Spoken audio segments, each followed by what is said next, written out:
পাঁশকুড়া গুণীপথা আজকে আপডেট নিউজের পক্ষ থেকে গুণী মানুষ হিসেবে আমাদের মধ্যে যাকে আমরা পেয়েছি তার পরিচয় সম্পর্কে অনেকেই জানেন। তিনি পেশাগত দিক থেকে একজন ইতিহাস বিভাগের অধ্যাপক হলেও যার লেখনী বলে কবিতা, সাহিত্য, আঞ্চলিক ইতিহাস, সংস্কৃতি থেকে শুরু করে এক কথায় গুণী মানুষের যা যা গুণের প্রয়োজন সবটাই যার মধ্যে বিরাজমান, তার এক প্রকৃষ্ট উদাহরণ ডক্টর গোবিন্দ প্রসাদ কর মহাদয়। স্যারের কাছে আজ আমরা উপনীত হয়েছি গুণী কথা পরিবেশনের জন্য। তাই আমাদের আপডেট পাঁশকুড়া নিউজের পক্ষ থেকে স্যারকে স্বাগতম জানাবো। নমস্কার স্যার। নমস্কার। নমস্কার। আপনার পরিচয় সম্পর্কে যদি দর্শকদের উদ্দেশ্যে কিছু বলেন। আমার পরিচয়, আমি কালুই গ্রামের সন্তান। আমার বাবার নাম ঈশ্বর মতিলাল কর, মা শ্রীমতা আঙুরবাড়া কর, সদ্য প্রয়াত হয়েছেন। আর আমরা 4 ভাই 1 বোন। কালুই গ্রামের চৈতন্যপুর 1 নম্বর অঞ্চলের পাঁশকুড়ার আমি অধিবাসী।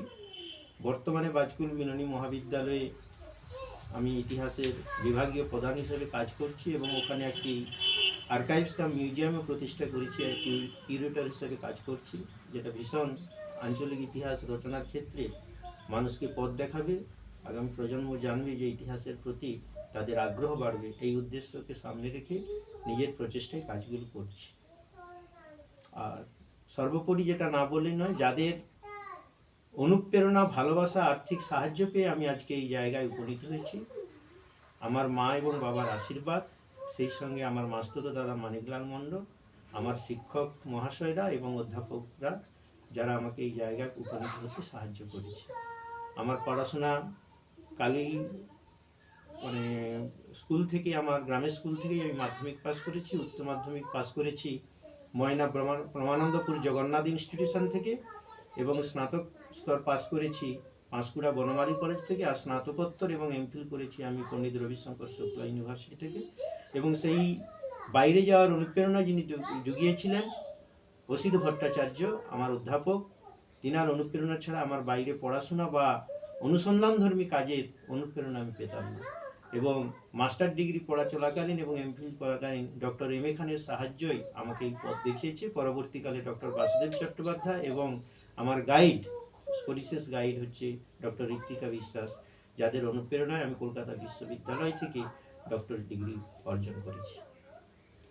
স্যার, এই যে আপনার লেখনী পাঁশকুড়াবাসীকে অনেক প্রকৃত উৎসভূমে গিয়ে অনুসন্ধানমূলক ইতিহাস তথা আঞ্চলিক ইতিহাস উপহার দিয়েছে, পাঁশকুড়াবাসী সমৃদ্ধ হয়েছে।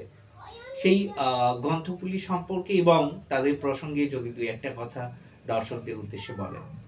অ্যাকচুয়ালি মানুষ, আমরা জানি যে সমস্ত বিষয়ের কেন্দ্রীয় চরিত্র হচ্ছে হিউম্যান অ্যাচিভমেন্টস, মানুষই শেষ কথা। তাহলে মানুষের জীবন কীর্তি আমরা যদি অনুপ্রেরণার উৎসস্থল পাই, তাহলে মানুষের জীবন রচিত করলে আমরা অনুপ্রেরণা পাই। যেমন আমরা মহাপুরুষ, সাধক সাধিকা, মুনি ঋষি, বৈজ্ঞানিক, দার্শনিক, রাষ্ট্র দার্শনিক, যাদের অনুপ্রেরণা পেয়ে আমরা ভবিষ্যতে নানান ধরনের ক্রিয়াকর্মের সঙ্গে যুক্ত হই, তারা যদি আমাদের অনুপ্রেরণার উৎসস্থল, তাহলে বর্তমান যারা কিছু করে গেছেন তাদেরকে যদি আমরা না তুলে আনি ইতিহাসের আঙিনা, তাহলে ভবিষ্যৎ প্রজন্ম কি জানবে? সেই জন্যই আঞ্চলিক ইতিহাস বেশি করে চর্চা হলে সেটা জাতীয় এবং আন্তর্জাতিক স্তরে সেটা গিলে মিশে যাবে, এটা আমার দৃঢ় বিশ্বাস। কারণ আঞ্চলিক ইতিহাসের মধ্য দিয়ে জাতীয় ইতিহাস তুলে আনা যাবে। কারণ অগাস্ট অক্সসের একটা কথা আছে, আমরা সবাই জানি যে গ্রাম দিয়ে শহর দিয়ে গ্রাম ঘেরা নয়, গ্রাম দিয়ে শহর ঘেরতে হবে। সেই অনুপ্রেরণার জায়গা থেকে আমরা আঞ্চলিক ইতিহাস চর্চা শুরু করেছি। জীবনী ইতিহাস শুধু নয়, তার সঙ্গে আঞ্চলিক ইতিহাসের আঙিনায় আমরা ডেবরার নকশাল আন্দোলন করেছি, আমরা ডেবরার সৈনিক নগেন সেনের উপর বই করেছি এবং সর্বোপরি আমরা আমাদের পাঁশকুড়ার অন্যতম যে আঞ্চলিক ইতিহাস গবেষক বানেশ্বর চক্রবর্তীর সঙ্গে কাজগুলো আমার করা।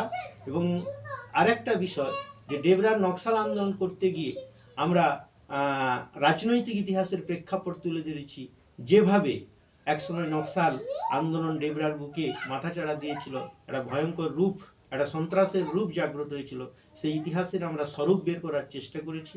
শুধু তাই নয়, আধ্যাত্মিক চেতনায় পিংলার উপর আমি নবীনানন্দের উপর কাজ করেছি, যেটা ভীষণ পরিমাণ এখন যে শুধু থানা নয়, জেলার সর্বত্র এই নবীনানন্দের নাম ছড়িয়ে পড়ছে এই বইয়ের মাধ্যমে। এগুলো আমাদের কাছে অনুপ্রেরণা। সেই সাথে আমাদের পাঁশকুড়ার অন্যতম গর্ব জাতীয় শিক্ষক নির্মলচন্দ্র মাইতির অনন্য জাতীয় শিক্ষকের উপর আমি বই করেছি। আর সর্বোপরি আমাদের পাঁশকুড়ার অন্যতম সুচিকিৎসক ছিলেন ডক্টর পশুপতি মাইতি, তার জীবন ইতিহাস লিখেছি। এবং স্বাধীনতা আন্দোলনের উপর কাজ করতে গিয়ে যিনি আমার পাঁশকুড়া শুধু নয়, মেদিনীপুরের অন্যতম, যাকে আমরা সন্ন্যাসী পুরুষ বলে থাকি, রজনীকান্ত প্রামাণিক, আমার কালুইগ্রামেরই সুসন্তান, যিনি সারদা মায়ের ডাইরেক্ট মন্ত্র শিষ্য ছিলেন। তিনি তমলুক রামকৃষ্ণ মিশন প্রতিষ্ঠা সহ একসময় কলেরা যখন মহামারী ছিল, সেই কলেরা রোগীদের তিনি সেবা করতেন, তার উপর বই করেছে। এগুলো আমাদের কাছে অনুপ্রেরণা। সুতরাং আঞ্চলিক ইতিহাস আগামী প্রজন্মের কাছে তুলে ধরাটাই আমাদের কাজ, যার মাধ্যমে অন্তত আগামী প্রজন্ম সমৃদ্ধ হবে এবং অনুপ্রেরণা পাবে, এবং এই ইতিহাসগুলো মানুষ জানতে পারবে, ইতিহাসের প্রতি তাদের আগ্রহ বাড়বে। এই জন্যই এই কাজগুলো করে যাওয়ার একটা অন্যতম অনুপ্রেরণা আমাদের কাছে। ঘুমিয়ে আছে শিশুর পিতা, সব শিশুরই অন্তরে। ঠিক তেমনি কবির প্রতিভা আগামীর থেকে পরবর্তী প্রজন্মের মধ্যে ইতিহাস চর্চা প্রেক্ষাপটকে ভবিষ্যতের মধ্যে বীজ বপন করার এক অন্যতম অভিনব প্রয়াস স্যারের কাছ থেকে আমরা পেলাম। স্যার শুধু আঞ্চলিক ইতিহাস কিংবা সাহিত্য নয়, কবিতাতেও লেখক স্যারের কম নয়। স্যারকে সেরকমই কিছু কথা, কবিতার বিষয়ের কথা, সমাজ সেবা, বৃক্ষরোপণ, জনসচেতনতামূলক অনুষ্ঠানে বিষয়ে কিছু কথা বলার অনুরোধ করব। অ্যাকচুয়ালি লেখনী আসে মনের ভাবনা থেকে, আর মনের ভিতরের গভীরতা বা বেদনা যদি না থাকে, দুঃখ যদি না থাকে, তাহলে মনে হয় সৃষ্টি আসে না। তো সেরকম আমার জীবনী একটা দুঃখে ভরা একটা সময় ছিল। তার কারণ আমার ছেলেবেলা যেভাবে কেটেছে, আর্থিক অনুশোচনার মধ্য দিয়ে বা দারিদ্রতার মধ্য দিয়ে, সেটাকে আশীর্বাদ রূপে গ্রহণ করে আজকে সেই পথ চলা। আর সেই পথ চলতে গিয়েই কিছু কিছু জায়গায় মনে হয় এই কথাগুলো সামাজিক প্রেক্ষাপটে তুলে ধরার দরকার আছে। সেজন্যই কিছু স্বরচিত কবিতা রচনা করেছি, যেগুলো জনগণের কাছে বা আগামী প্রজন্মের কাছে কিছু তুলে ধরতে গিয়ে বিভিন্ন জায়গায় কবিতা উৎসবে যোগদান করেছি, এবং ভাষা আন্দোলনের উপর বক্তব্য করতে গিয়ে, কাজ করতে গিয়ে সেখানেও বাংলাদেশে অনেক স্বরচিত কবিতা পাঠ করেছি বিভিন্ন জায়গায়। বিশেষ করে চট্টগ্রাম ইতিহাস চর্চা কেন্দ্রে গিয়েছি আমি কবিতা পাঠের জন্য। দক্ষিণ পূর্ব এশিয়া সাহিত্য সংস্কৃতিতে গিয়েছি, ঢাকাতে গিয়েছি, ঢাকা বিশ্ববিদ্যালয়ে গিয়েছি, ঢাকা ইতিহাস একাডেমিতে গিয়েছি, ঢাকা এশিয়াটিক সোসাইটিতে, এবং সর্বোপরি পাবনা, অনেকেই জানেন যে একটা সংস্কৃতির অন্যতম বা কবিতার অন্যতম বাংলাদেশ কবিতা উৎসব মানিক মজুমদারের আহ্বানে গিয়েছি আলমগীরের আহ্বানে গিয়েছি, রাজশাহী বিশ্ববিদ্যালয়ে গিয়েছি, উত্তরণ সাহিত্য কেন্দ্রে। এরকম বহু জায়গায় আমার কবিতা সমাদৃত হয়েছে। সেখানে বাংলাদেশের নানান পত্র পত্রিকায় আমাকে নিয়ে লেখাও বেরিয়েছে, তারও নমুনা আমার কাছে আছে। ওখান থেকে বিভিন্ন রকম কবিতার আলোচনা এবং বক্তব্যের ক্ষেত্রে বিভিন্ন সম্মানিত হয়েছি আন্তর্জাতিক স্তরে। এবং আরেকটা কথা না বললেই নয়, যে আমাদের এই ভারতবর্ষের বিভিন্ন রাজ্যে আমার কবিতা আমি পাঠ করেছি, এবং আমার প্রবন্ধ বিভিন্ন জায়গায় জাতীয় আন্তর্জাতিক স্তরে বিভিন্ন সেমিনারে বক্তব্য রেখেছি, সেখানে গুণীজনের সম্বর্ধনা পেয়েছি। এবং স্বরচিত কবিতা পাঠ করতে গিয়ে নবান্ন কবিতা উৎসবে আমি যোগদান করেছিলাম, মহাবঙ্গ কবিতা উৎসবে করেছি, দীঘা উৎসবে কবিতা উৎসবে অংশগ্রহণ করেছি। এবং আঞ্চলিক স্তরে যেগুলো ঘটে থাকে, মানে উৎসবগুলো হয়ে থাকে কবিতা, সেগুলোতেও আমার স্বরচিত কবিতা আমি পাঠ করেছি এবং সম্মানিত হয়েছি। এরকম অনেক কবিতা রয়েছে। বিশেষ করে একটা কবিতা আমার খুব এই মুহূর্তে মনে পড়েছে, দু একটা লাইন হোক স্যার। হ্যাঁ, শেষ কথা কি আর বলবো, শেষ নাই যার, শেষ কথা কি বলবো। বিশেষ করে তুমি কি নারী, এই ধরনের কবিতাগুলো আগামী প্রজন্মকে জানাচ্ছি যে আমরা যারা ভারতবর্ষের বেদ উপনিষদের বা মুনি ঋষির উবাচ নিয়ে যে ভারতবর্ষকে, যে বৈদিক সভ্যতাকে আমরা দেখেছি, সেই নারী কি সেই নারী আছে বর্তমানে? সে নারী নেই। আমরা সেই স্মৃতিতে সিঁদুর গো, হাতে কঙ্কনবালা, কি সাজে সেজেছে গো মা গো যশোদা, সেই ধারা আজকে যেন কোথাও গুলুণ্ঠিত হচ্ছে।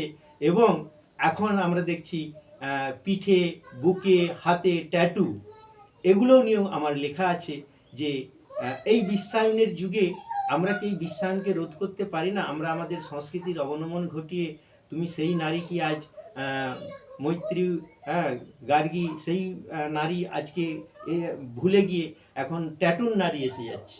এই আধুনিকতার আস্ফালনটা কোথাও যেন আমাদেরকে, মানে অতি আধুনিক আস্ফালন আমাদেরকে কোথাও ভাবাচ্ছে। এ নিয়েও আমার লেখা রয়েছে। আধুনিকতা যেন কোথাও কোথাও কিছু ভাবে অশ্লীলতায় যেন না পরিণত হয়, সেই দিকটাই তুলে ধরার চেষ্টা করছেন ডক্টর গোবিন্দ প্রসাদ কর। শুধু কি গোবিন্দবাবুর এই কাজগুলোই যথেষ্ট?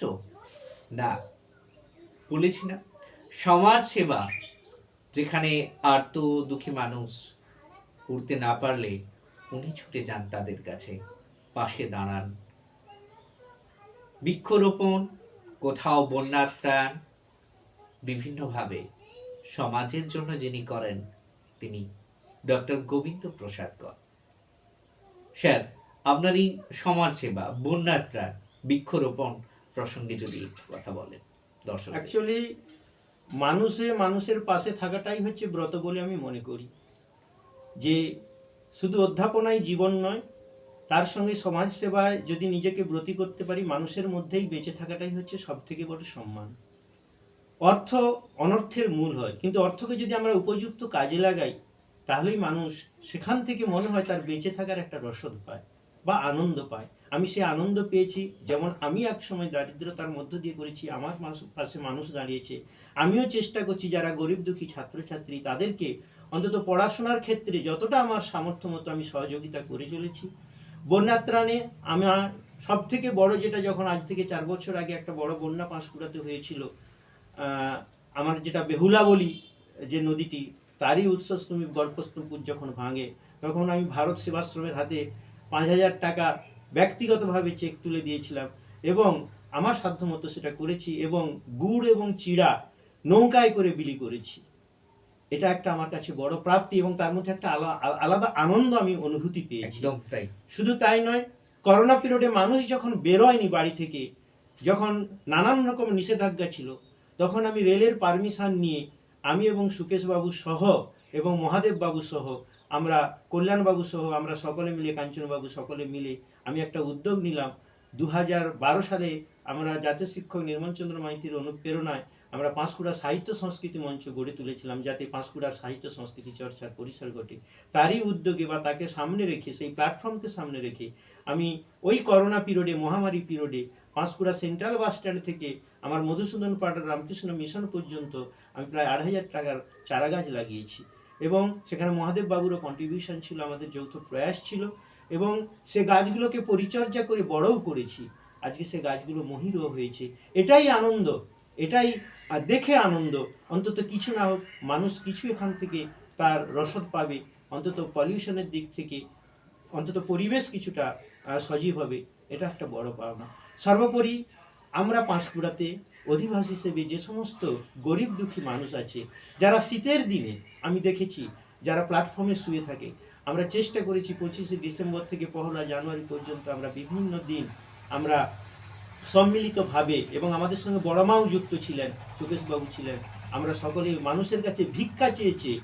আমরা প্রায় 1,000, 2,000, 3,000 করে কম্বল, শাড়ি, শীতের বস্ত্র বিতরণ করছি, এবং এটা করেও চলেছি। এখনও আমাদের সেই ধারা অব্যাহত আছে।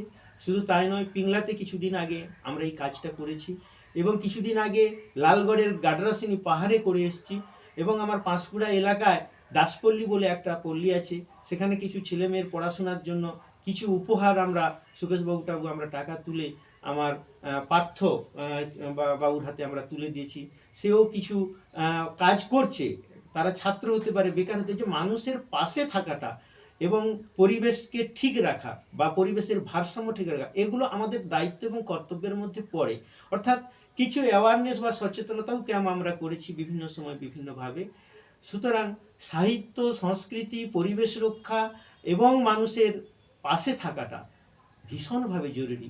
কারণ জীবন এমন একটা দর্শন, জীবন এমন একটা কি বলবো, মানে এঁকে বেঁকে যাওয়ার হচ্ছে জীবন, তাকে ঠিক পথে রেখে মানুষের পাশে থাকাটাই হচ্ছে বড় জিনিস। কারণ মানুষ সেবাই হচ্ছে ঈশ্বর সেবা, আর এতেই ব্রতী থাকাটাই জীবনে সব থেকে বেশি বড় আনন্দ বলে অন্তত আমার অনুসন্ধিৎসু মনে এটাই বারবার জাগিয়ে তোলে। বিবেকানন্দের শেষ কথা, শিবজ্ঞানী জীব সেবা। সেই বিবেকানন্দের আদর্শে আদর্শায়িত অধ্যাপক ডক্টর গোবিন্দ প্রসাদ কর মহোদয়কে আমরা ধন্যবাদ জানাবো। তার জীবনের অনেক কথা, অনেক অনুপ্রেরণা, অনেক জীবনের কর্ম আমাদের মধ্যে নতুন দিশা দেখাক। এরকমই গুণীজনের গুণগুলি সঞ্চারিত হোক নবপ্রজন্মের কাছে, আগামী ভবিষ্যতের কাছে। ততক্ষণের জন্য আমরা এই গুণী মানুষের সাক্ষাৎকার নিতে আবার একটি পর্বে